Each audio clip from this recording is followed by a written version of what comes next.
All right, Rich Lauretta, welcome to Out of the Hourglass. How are you doing this afternoon? I'm doing fantastic. Thank you. Thank Yeah. you for being here. Thanks for having me and listening to many of your great podcasts, and I'm happy to be part of it this time. Thank you for your listenership. I always appreciate knowing who's out there. And it's funny, I just talked to somebody recently. They'll probably will listen to this, but they were interested in our coaching, and they were a podcast listener. And he's like, "You sound familiar just from the podcasts," and we'd never spoken before. And I was like, "I love that. Like, I love when there's a familiarity to folks, and it's just great to know that people are enjoying the conversations. And it's folks like you, Rich, who are bringing the conversations to the table. So thanks for in advance for sharing your story a little bit. For Cool. those who don't know you or have the privilege of meeting you in the past, can you give our listeners a quick rundown of who you are, what you do, and where you're from? Awesome. Yeah, sure. So Rich Lauretta from Pompton Lakes, New Jersey. So we do interior, exterior painting, concrete coatings, power washing, some carpentry, wallpaper since 1989. So we just started.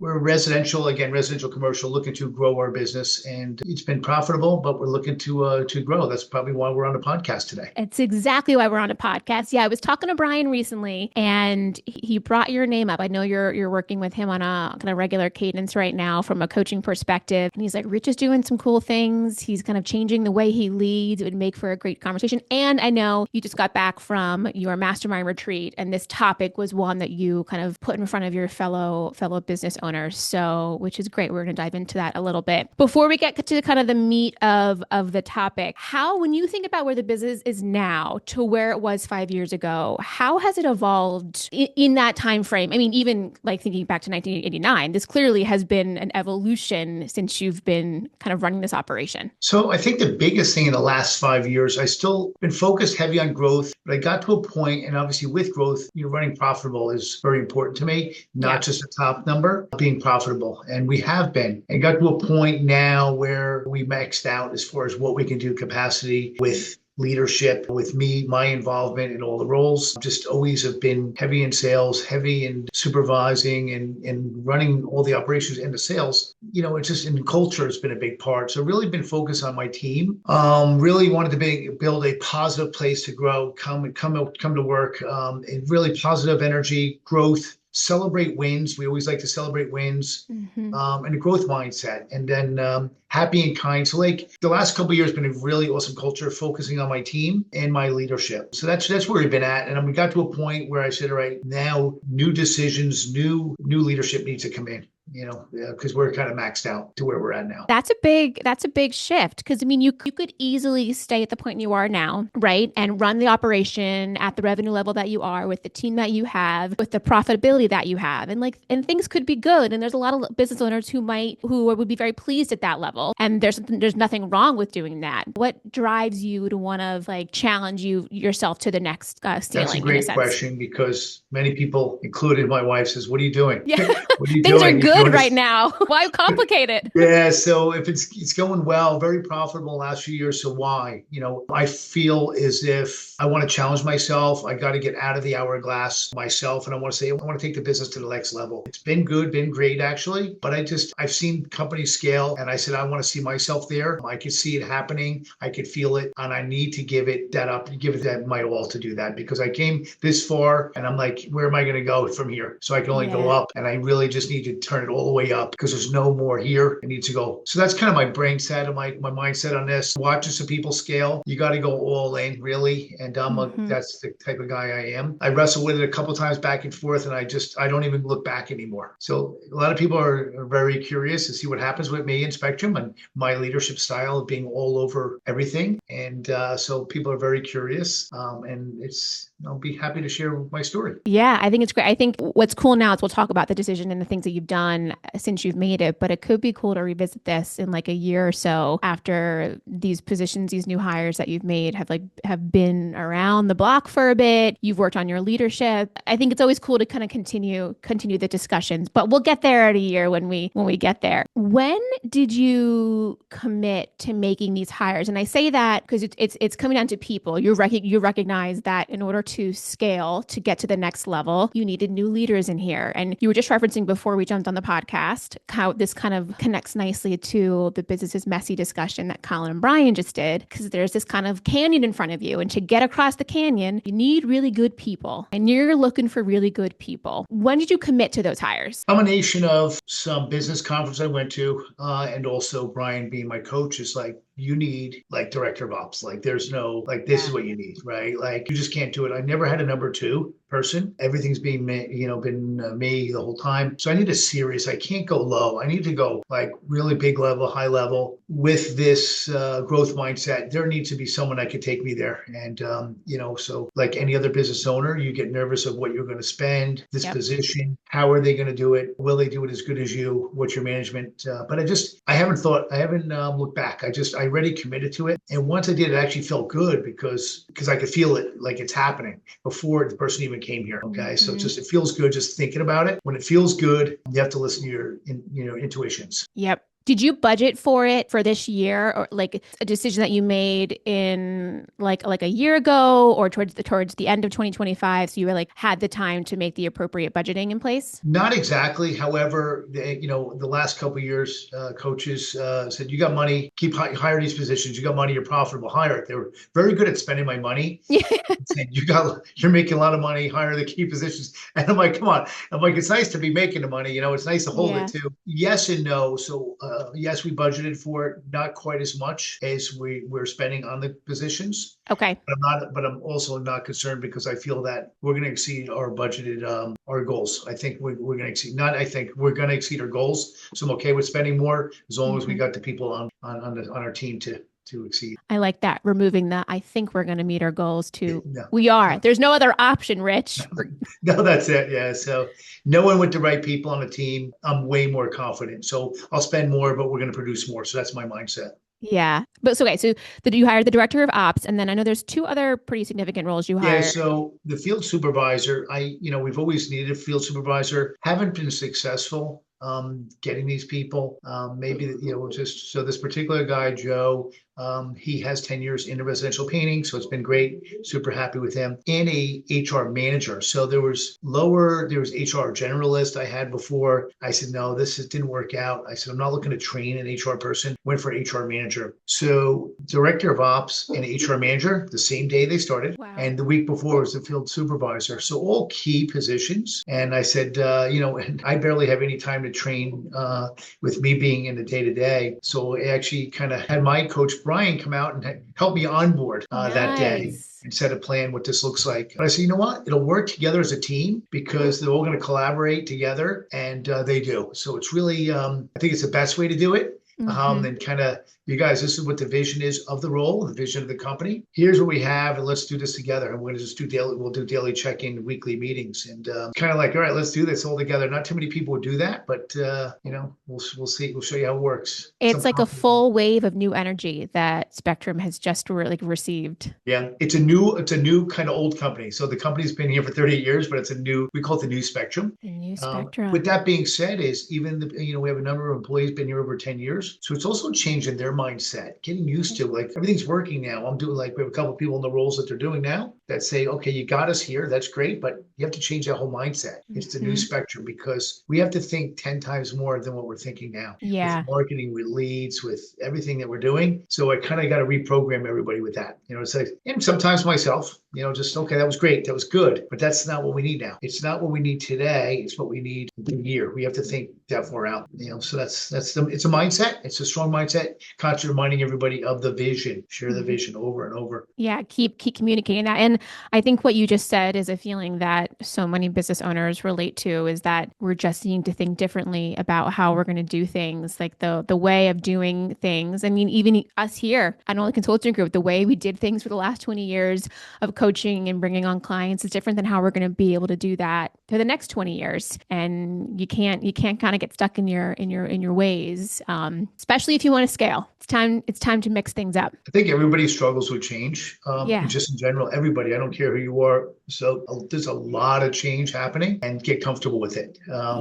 And kind of like I almost will challenge everything. Like, okay, oh, we did this. Let's challenge. Is that enough? So just challenge it, just question it, and maybe we could do better, do more, in a good way. Not in a bad way, not doubting anybody's work, but just can we do better and do more of. And at the same time, with scaling, try to simplify things so it's easy to kind of keep it going, and consistent and scale that way with processes. These are pretty significant roles that are obviously going to kind of change the way that things have been operating. Director of role, or the director of operations role, like specifically. Before this hire, were you handling like the director of ops role in a sense? Yeah, I was doing everything. So director of ops, field supervisor, sales manager, all that. So I didn't even understand what director of ops really meant. I just thought it would be like an operations manager. I really wasn't even sure what that title meant. It's basically everything from the sale on is this person's position. It's not a general manager, okay? It's just everything from operations, down, from sale down, excuse me. And it's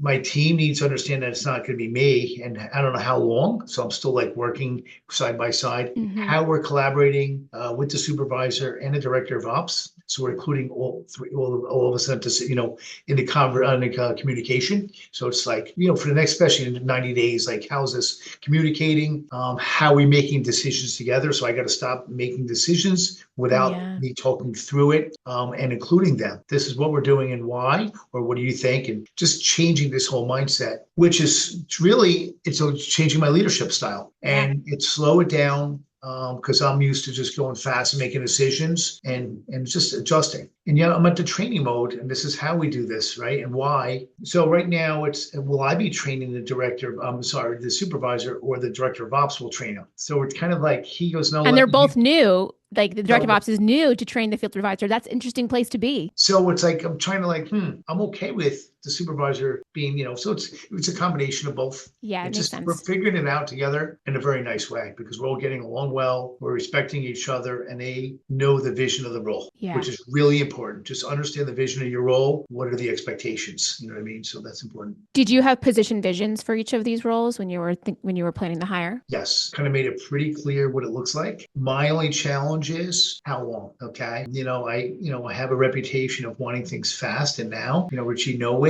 So I'm aware of that. I'm very aware. Richie, no wait. Yeah, so that's everything I want it now. Let's go. But I'm self-aware of that. So just setting timelines with weekly, just setting a few priorities each week. Okay, where are we standing with them? And kind of just going through that Monday with my coach, Brian. We're checking where we this week against your last week's goals. As long as we're doing that each week, we're moving the business and the needle forward, we're going to be good. So you're meeting with Brian on a weekly basis right now. Has that cadence been helpful for you, especially like through this decision process and the hiring and the onboarding? Yes, it absolutely has. Because structure for me is not one of my strong points. Obviously, that's one of the keys of having a coach. These are what we're going to bullet point each week. Where do we stand against these? Things happen throughout the week, but let's just focus. Did we hit those 3-4 bullet points or goals that we want to get accomplished this week? If not, then what's holding us back? I'm going to get that done, plus our next 3-4 goals the following week, because we got to keep pushing the needle forward and the business forward. And look, and I'm allowed to push because I'm paying a lot of money. So that's when I pay a lot of money for these. So I can push nicely, pleasantly persistent because of this. It's okay. And you're also looking, I have to imagine this is a big decision, and you're taking on growth, and this is a new challenge. So you're pouring more energy in, but at the same time, you're kind of redirecting your energy from being in the day-to-day so much. You run a multi-million-dollar operation. You're a decent-sized business. So the fact that you were doing all of this without these roles prior is pretty wild. You operate with a sense of urgency. I can tell. Yeah, it's a lot.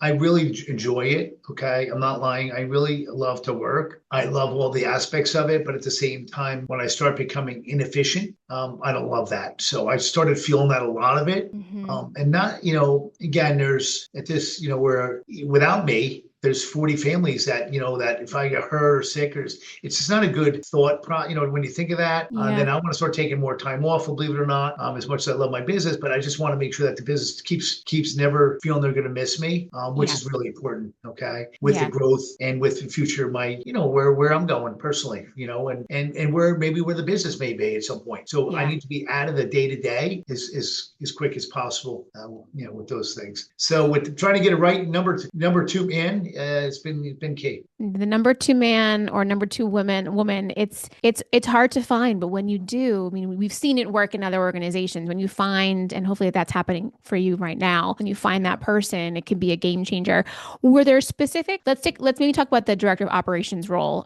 Were there specific qualities or experience levels that you were looking for with this hire? Because that secondhand person being so critical to the success of all of this was like, what were you looking for? Anything in particular? I was hoping industry experience, but it wasn't important. Okay. That they knew what it was like to scale. When I asked what scaling looked like, and they said sales and operations got to go together. That was really, it was a quick answer, which is really critical. Really taking a couple of businesses. This guy was a consulting for his last two companies, got them to scale. He knew people, a lot of HR. He knew operations quite well. References were stellar. And just the leadership that he had with people and growing his previous businesses, just felt that this was the right fit.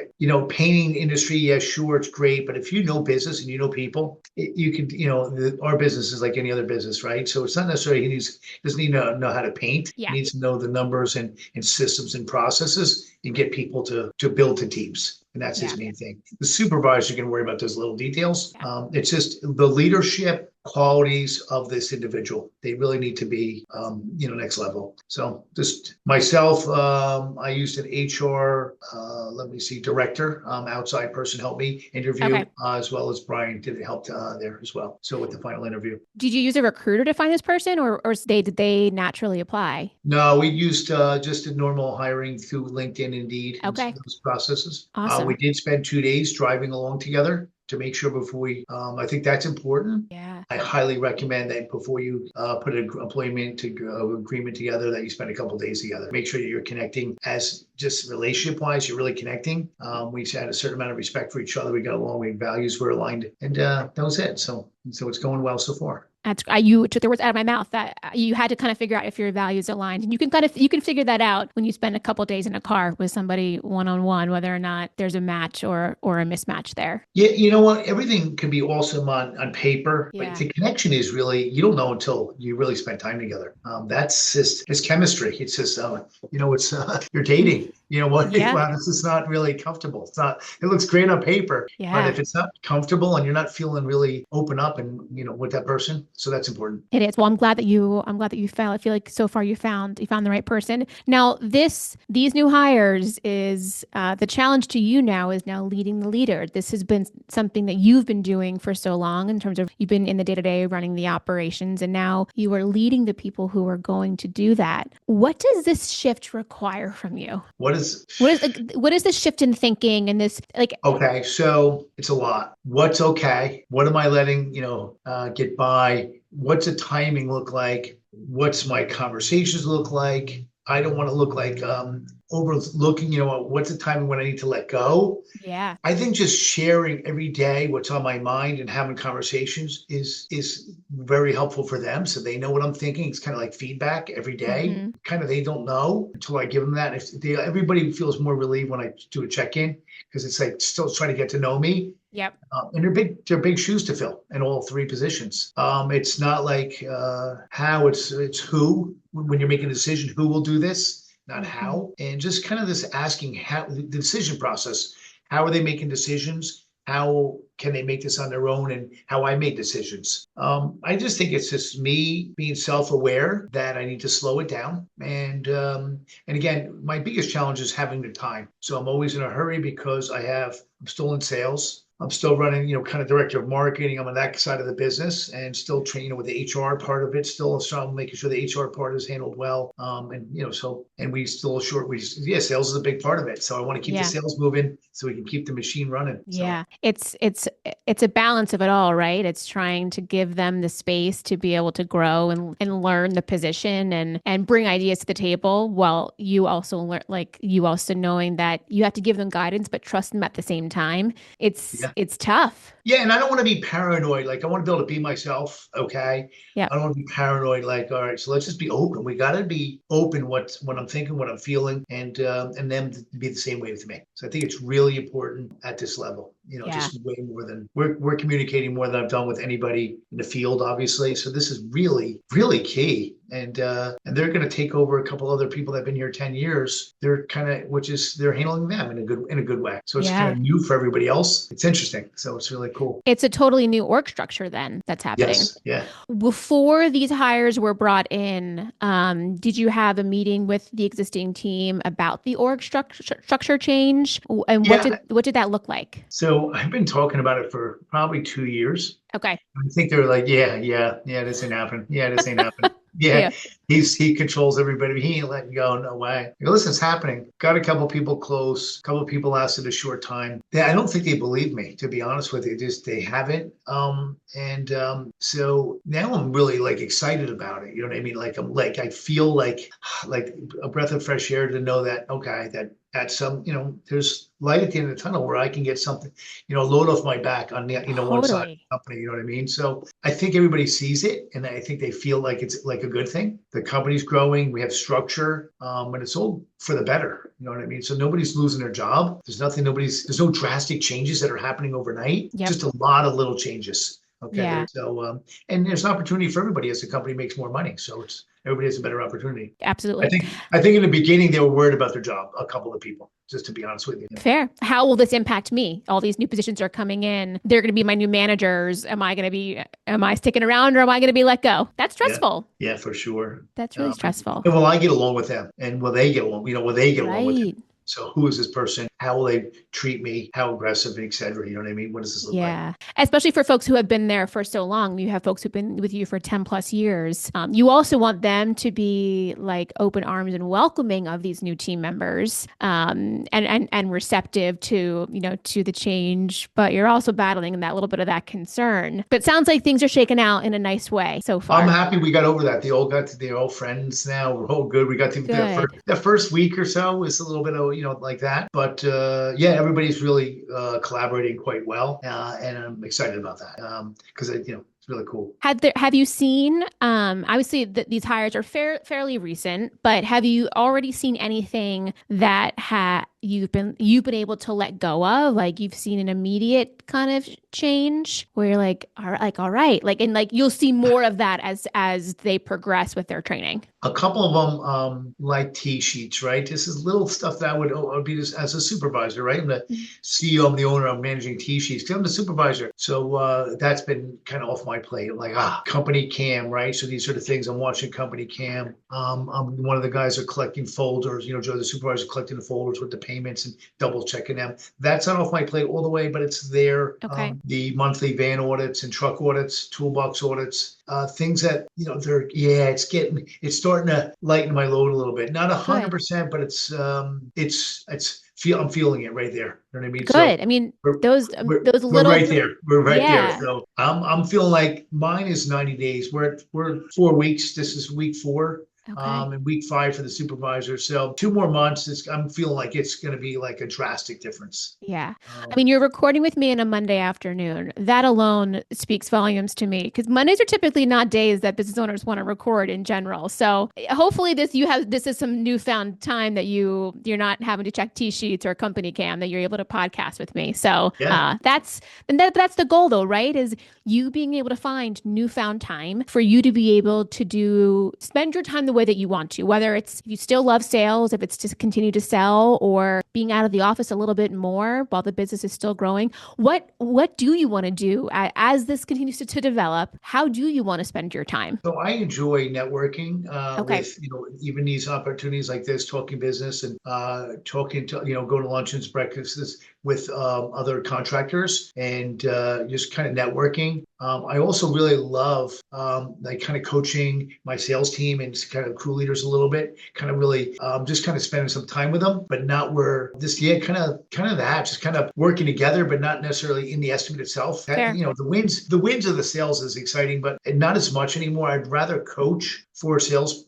rock stars that are really, let's go, let's hype them up. You guys got this, than be doing the estimates. Yeah. So I think, doing that, working on the business, not in the business. I still love to come to work, but not in where if I didn't make it to work, nothing would change. You know what I mean? So that's what I want to be. Yeah. Now you mentioned you love networking, connecting with other business owners. So this is a really nice kind of tee up into kind of our next part of the conversation here. You just went on a mastermind retreat. You're part of the Crushers Mastermind group. So you're one of about like 8 other business owners who meet on a regular monthly cadence. But you just got back. You were visiting Mike's Quality Painting in Albuquerque. Shout out to Mike and Miriam. But you brought this challenge, just this issue, not necessarily issue per se, but this new challenge that you're taking on to the group. And you asked them questions. You kind of outlaid your plans. What did you want to know from them? And what kind of input did you receive? I think it was interesting to see everybody's reaction because, they know me. Yeah. Being part of their peer group for years and part of Summit. One of the questions I asked is, I'm not sure how to manage this role. I know 1 or 2 of them hired a key level position. And I asked them, should I be giving them timelines? A couple of people said, nope, tell them what you're looking for. Let them put timelines on things. And everybody said, no, you should be given weekly structured things where they should be. So I said, okay, I'm just trying to, my time is limited. I've only been, when I went to that conference, 2 of them, I've only been there a week and a half before I left to my conference. Brand new. Brand new. By the way, a couple of people couldn't make it to the conference because they were too busy. I'm like, all right, really? I'm okay. I'm pretty busy. I just hired 3 important roles, and I'm still here. Yeah, I like that, so Rich. Though you are a dedicated peer group member. I love it. I am. I believe in that. Anyway, because I really wanted to be there with the people that give me the input and the help. So my management style, let them fail forward, was important. Was one of the key things. You let them fail. Stop looking at everything. Let them fail forward. Okay, that was a key thing, which is very difficult for me. Okay, because I want customer experience. I don't want to lose money. All those things. Definitely work on what I'm doing now. What I'm doing with Brian is come up with 3-4 things a week. Put time frames on it. Be more structured. Yeah, I think those were a couple key things, and just everybody had a difference in opinion, but there was no real thing. They're all interested. I think everybody's just really interested to see how this pans out. I'd really be honest with you, like, wow, what's it going to be like? Actually, I got a text from Sean Kennedy. He goes, how's things going that Monday? I'm like, they're still here. He goes, wow, I'm happy for you. I love it. They're both kind of like watching from the sidelines, like how long is this going to work, but also cheering you on at the same time. Obviously, they all want this to succeed for you. Yeah. But it's like, wow. So first of all, now a regular company, a regular person, I'm just not a regular person because it's just, all the positions and I'm like, how's this going to work? Yeah. So how is this working? They're all curious, but there was no specific. It's just kind of getting everybody's input on it. It's just being open and communicating clearly and just setting clear expectations and just sharing my vision over and over of the company and of their role. I think the communication was really key. And again, just allowing them to fail forward. It's okay. It's all right. Yeah. I think that was what's nice is that, even Sean reaching out via text and checking in on you, it shows an example of like, you brought this to the table at the retreat, but this is going to be an ongoing conversation for you when you meet monthly. You have your next Crushers meeting is tomorrow, right? Yeah, they're going to be excited. I'm sure they will be, So they want to know what's going on. Yeah. So you're still there in 5 weeks? Oh my God. Yeah. Round of applause, everybody. Maybe they have bets placed. Who knows, how long things are going to last. No, but ultimately I say that all in good fun, but more so like you're going to have,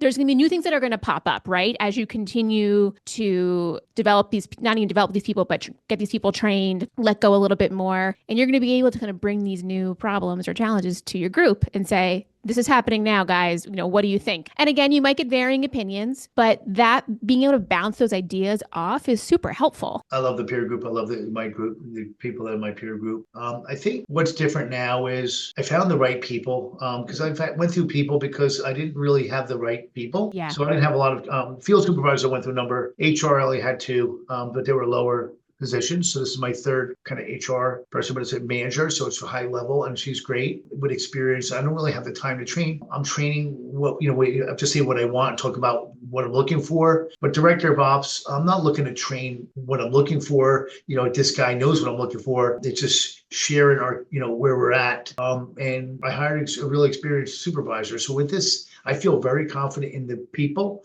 and the positions. And Mm-hmm. then working together, really feel really good about this one. I'm really glad that you shared that you've gone through a couple number of people in each position to kind of find the right fit, because I think that's an important part to realize, because I'm sure that there are business owners or managers out here who are, they're hiring for the role. They kind of are going through a couple of people, they're getting frustrated, and they just kind of like let it go. You have continued to push through. Like we will find the right fit. And it's okay if the last two or three weren't them, but we're gonna find it. But that's hard when you're feeling frustrated, because the search is both time and money. I mean, it's an investment of training with people that come on for a couple weeks, and then, and then you part ways. How did you not let that stay or get in the way of continuing to find these right people? So actually, one of the things I said earlier is spend a couple of days with this high level position, because I actually had someone that I did. Okay. This woman said, "What do you got to lose with me? You're not writing a check for 150,000. Give me a shot."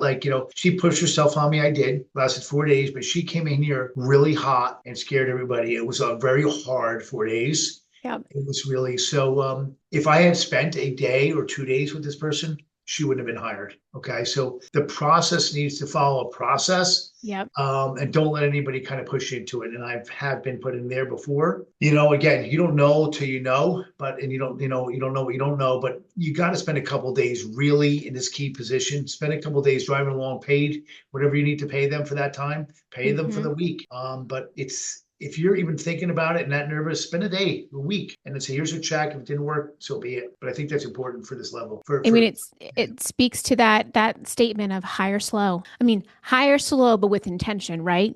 Like follow the process, and don't skip corners. Yeah, I heard that on a podcast this morning with Jane. I don't know what it was from, maybe last week. Oh, yeah. Your pool of people in Mark Webkin. So it's not like you're going to hire the best out of 10. They need to match a criteria. It's it. It's like, it's either, by the way, it's Brian told me this, if it's not a yes, it's a no. Yes. Yeah. So just stick to that. And it's very timely and costly to bring in the wrong people. So yes, slow it down. I've needed these roles for a long time. Don't say, oh, let's give it a shot. That's the worst attitude. You want to try that with a painter. That's okay. Lower level, give it a shot. It's a tryout. But these higher levels, you're putting a lot of time and money in there, and it's a lot if it doesn't work out. So really do your very best up front. Take your time. Yep. And, continue to use your resources while the onboarding is still happening, while the training. I mean, utilizing your coach, utilizing probably, people in your network locally, utilizing your peer group. I mean, this ongoing kind of resource perspective is key. I mean, it's all a part of continuous improvement, right? I mean, this new spectrum is going to need new guidance in a sense. Yeah. And we'll probably work with Summit in a lot more capacity, helping me through this. So either peer groups and one-on-one coaching. I'm already looking into that with Director of Ops, working with Mike Freeman and some things like that through you guys. So, using people and using resources. My time's limited. So it's going to be good. What do you now envision for the new spectrum 3 years from now? What does the business look like in this new operation? Well, we have heavy goals we're excited about, and it's going to happen. But looking back and saying, wow, this would have, see me out of the day-to-day, okay? Yeah. It's still hard to believe, but I'm kind of seeing, I have to vision like everybody, vision it. And I want to be there like the end of that year, 3 years from now, when we hit the number we're hitting, your goal is, for us, it's $10 million with a 12% profit. So that's our goal. I'll share it. And we're going to, it's big, it's a 3-year goal where, 6.3 is our goal this year, it's 12.5%. So it's a nice goal. So with that, I'm going to ready to celebrate. I already see celebration happening. You know what I mean? So I'm going to pumped on it, thinking if we grow out of here, where we're going to go from here. So that's where we're at, it's got this vision, just visualizing it, I love it. It's all good things. And I mean, kind of going back to the very beginning when your wife was like, why are we, things are good right now. Why complicate it? But the reality is, the hope is that you're going to get more time out of this business doing it this way than you've been doing it currently. Yes. So you keep saying you're hiring more, you're going to have less time, but it's not the goal. Yeah. The goal to have more time, more money with you, not, your day to day. So a better quality of life, you know what I mean? So I don't have a bad life by no means, but just not where you're so obligated every day. Without you, the business is going to keep going. And that's the goal. Well, I mean, to be going after a $6.3 million goal this year and just bringing on these roles, I mean, that's what I mean when I said you were running a multi-million dollar operation without these roles in place. It's both impressive, but also like you have worn these hats very well, and it's due time for you to be able to delegate for this growth, but also to delegate for yourself, like to give yourself kind of a breath to be able to focus on something new, but it's also still challenging. But I mean, things aren't going to slow down. They're just going to look different for you. Yeah. And I'm wondering if I kind of asked the team the other morning, I says, what's this look like to replace me? Like, I get 4 guys. Simple. They just said 4 guys. And it was very simple. 2 of the guys that just get 4 people. Like, you're very lucky if you get 4 that are going to do what you do. I'm like, wow. So it's kind of nice. But it was like, oh, okay, we'll see. So we'll see. I got 2. Maybe I need 2 more to replace me. Yeah. That makes so much sense, because when we think about business owners, from even a succession planning perspective, who think about replacing themselves, we often say it's probably more than one person who is going to need to come in to replace all of like the competencies that you have. Yeah. But Richie needs 4 because he's been doing so much. Yeah. So it's good. It's nice. It was a nice compliment, but it's probably somewhat realistic. So we got to set and clear expectation. What does this look like? But with that being said, I don't want to see those people let down that they're trying to keep up to me. You know what I mean? Because it's not a competition. Yeah. So it's a strength and a weakness that I have, because I can go at this pace. People do, but then they don't do it as long, and they kind of get burnt out. So I don't want no one burning out. So just don't try to keep up to me. This is the way I work. Yep. It's okay. You guys just work at this level consistently, good work, and that's it. So yeah. Then I worry about that. So just don't. This is good. This is all good. Yeah, we want quality here. Ultimately, at the end of the day, you want to maintain the brand that you've built since 1989. Do you ever think back, and you were saying earlier, for several years, coaches have been telling you, or maybe people have been telling you, to hire some of these roles because you had the profitability, you were able to afford these roles, but you weren't quite ready. You didn't pull the trigger. I know we use the word regret because I feel like, regret's tough, but do you ever think about, what would it look like to do this earlier? Like if you had done this 5 years ago, or maybe the business wasn't ready for it yet? I think one of the biggest things I should have done many years ago is getting a serious HR person. The reason we don't have key people, we didn't have good hiring. We really didn't. I had people in the office doing it part-time. They would do invoicing and estimates and do things when they had time. They'd look at applicants. We really didn't have anybody owning it.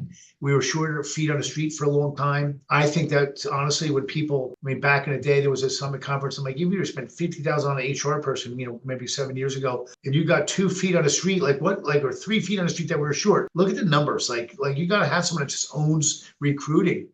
So that was part of it. It wasn't about saving money. It was just honestly just about, I had no one to do the hiring and the training. Yeah. And so that was the biggest part of it.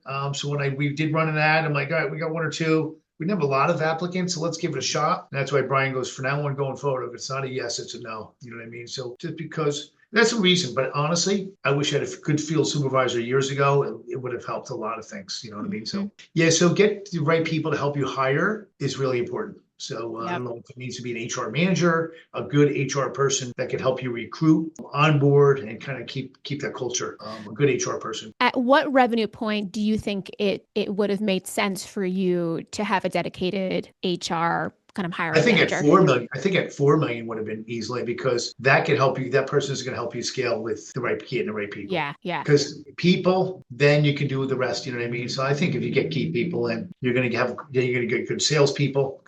You get good field people, because So I think 4 million is a good number. It's my maybe less, but 4 million definitely. Someone good at keep just recruiting. Yeah, because you're always looking for the good people, right? You always be recruiting. Is what they say. Yeah. Anybody, you kind of just answered it, in terms of anybody of our listeners, if they were to think about what they should pull the trigger on, as they think about scaling, obviously HR is important. But any other words of wisdom from Rich Lauretta in terms of thinking about growing this business? Don't get caught in the now. Forget now. It's like, what do you need in a year from now? Where do you want, you know what I mean? So stop thinking now. I think majority of the business owner, I don't have the money for that now. If actually it was a couple people at the conference, well, it's not in the budget now. I'm like, well, what if you just did it? And it's going to pay. What would it pay if you had that person, right? So what would it bring to your organization? What would it bring to your structure, profits and stress? So you have to look at what it's going to bring for you in your company. people get worried about the money too much, but you have to like, what is it going to bring you? And stop not where the puck is now, where the puck is going to go. You know what I Yep. mean? So you got to say, where am I going? But if you're stuck here, you're not going to get here but you have to think here first. So hiring this person, if you want it, and it's gonna help you. Then once you start freeing time up, then you're going to grow. Yep. So it's just you gotta get caught in a vision. If you want to go here, then you got to take BHAGs. BHAGs Yeah. and 10 times your thought. You got to think different. You got to think big. Think big. Just Those it's a big, hairy, mindset. audacious goals, man. Yeah, yeah. What you're saying is resonating with me very much right now. Colin and I were just having a discussion around this for marketing. We need somebody in a marketing position who can think big, think beyond what I do, what Colin does, and we've always, it's money. Can we afford it? Does it make sense? But if we want to grow, if we want to do things, we've got to think more creatively about how we go about how we go about connecting with new business owners. So Yeah, I'm same gonna deal with marketing. We have to yeah start marketing like a $10 million company now, yeah. not when I'm $10 million. You know what I mean? Yep. We have to do it now that way. We have to Yep. stick. And recognizing when you need, like kind of like you have, recognizing when to bring in people who are more knowledgeable, are more talented in those functions. I know Yeah. what I can do in the marketing space, but I know what I can't do in the marketing space, and I know what I need to hire for it. And we're at that point now. But it's scary because, we're all trying to run a business that has, that's healthy and profitable and protecting our employees. And it's a risk. But as you said, if you gotta look where you're going, and those risks can be worth taking. I think a lot of people in business today, they don't want to let go of an employee that's not performing really well Yeah. because it's a lot of work, but it's just, I don't, you feel bad, all these things. But when you get a right person in place, Yeah. it's amazing how different it is. Once you know you've had that person, the bar is set here. It could be sales, it could be a crew leader, it could be, we even had a power wash team last year and I kept them so long. I'm like, wow, we got new people this year. Unbelievable. Just like, wow, when you have the right people and the right attitude, it's such a game changer. So we can't settle with, okay, we need excellence. We need top performers, or that's it. We have to set the bar clear. It's going to be okay if it's not going to work out, but this is what we need here. This is our culture. Hopefully it works out. If not, we're going to decide to just part ways. Very simple. We have to stick to that. We do. can't settle. And I think a lot of business owners settle because they just can't deal with it. They're busy. They don't want to deal with it. Just have an HR person deal with it. This is what we're dealing with. You know what I mean? Yeah. Yeah. So You shouldn't, if you have the HR person in that role as a business owner, that's not your job to deal with anymore. You have the HR person who's trained and knows how to handle those conversations.